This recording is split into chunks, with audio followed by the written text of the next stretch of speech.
Today, we're diving into an absolute giant of modern Arabic literature, Taha Hussein's 1934 masterpiece, The Call of the Curlew.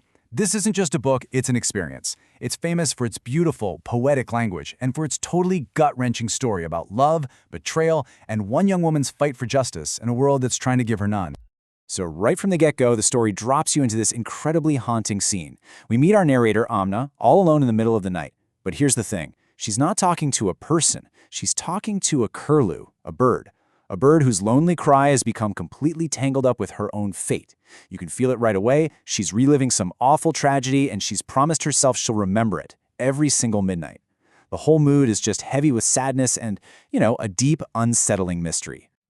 And that's the big question, isn't it? What on earth could have happened to bring this young woman to this point? Talking to a bird in the dark, vowing to never, ever forget some terrible crime. To really get what her midnight vow was all about, we've got to go back, way back, to the beginning. To unravel this mystery, we first have to understand how her family fell apart. It's a story that, believe it or not, starts with her father's shame and ends in his daughter's exile. You see, Amna, her sister Hanadi, and their mother Zahra, they once had a pretty quiet, simple life. But that peace was always being shattered by the man of the house, their father. He was known for being a lecher, for his deplorable conduct, and his affairs brought nothing but shame and fear to his wife and daughters. His actions, well, they basically set the stage for their complete and utter ruin. So you have to see how quickly things just spiraled out of control. First, the father gets himself murdered, not as some kind of hero, but as a direct result of his own shameful behavior. And in their world, his death doesn't bring calls for justice. Oh no, it just brings more dishonor down on his family. His wife and daughters are now stained by his actions, and it gets worse. Their own relatives can't stand the disgrace, so they just disown them. They cast them out, forcing this mother and her two little girls to wander the country totally shamed and homeless. Okay, so now they're exiled. The family eventually lands in a large town. And it's here, forced to work as servants to survive, that the two sisters, Amna and Hanadi, start heading down two very, very different paths. And just look at the difference here. I mean, it is staggering. Amna, on one hand, gets this incredible, life-changing opportunity.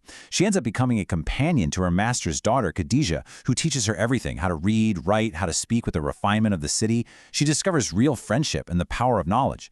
Hanadi's path, though, is so much more dangerous. She goes to work for a handsome engineer who lives all by himself. She doesn't get an education, and as her body matures, her natural beauty just makes her a target. She's incredibly vulnerable. And this split in their paths, it is absolutely key to everything that happens next.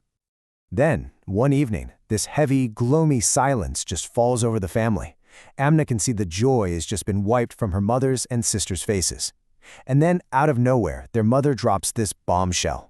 It's not a suggestion, it's an order. Final. Absolute. Amna is just heartbroken. She can't imagine leaving Khadija and her new life.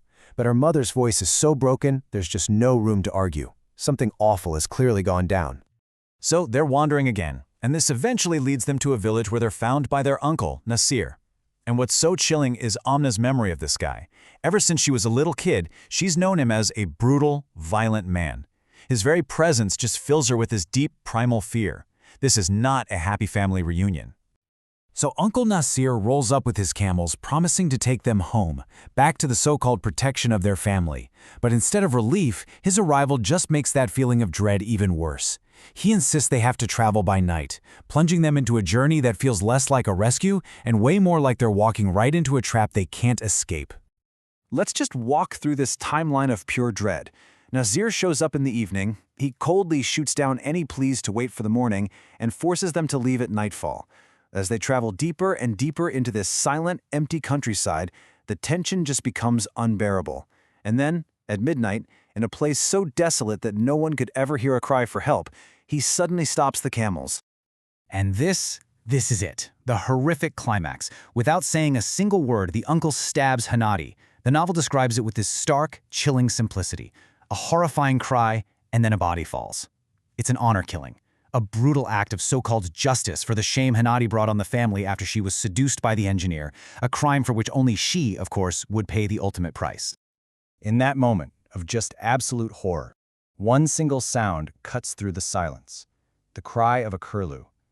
That bird becomes the only impartial witness to Hanadi's murder, and its call is forever burned into Amna's memory. It's a haunting symbol of the crime, of her sister's stolen life, and of the tragedy that she is now doomed to relive every single night. That cry of the Curlew wasn't just a sound in the night. It was the sound of Amna's whole world shattering. The murder doesn't just end Hanadi's life, it completely annihilates Amna's, setting her into a total psychological collapse.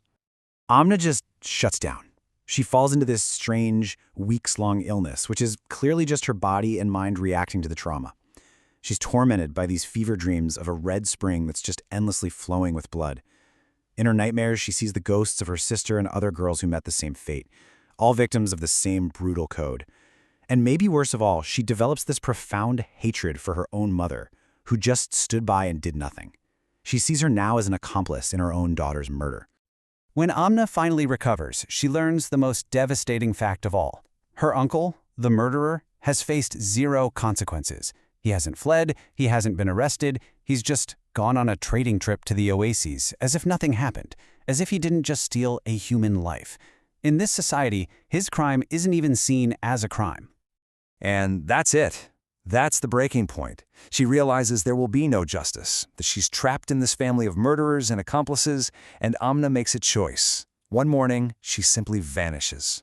All alone, with no money, but with a new fire burning inside her, she starts walking east, back toward the town she was forced to flee. She's not just running from her past, she's running towards some kind of future. And so this escape, it's not the end of her story. It's the real beginning. She's not just a victim anymore. She's a fugitive, and she's demanding answers. Her journey kicks off the questions that drive the rest of this incredible novel. In a world that has already judged her, can a woman find her own kind of justice?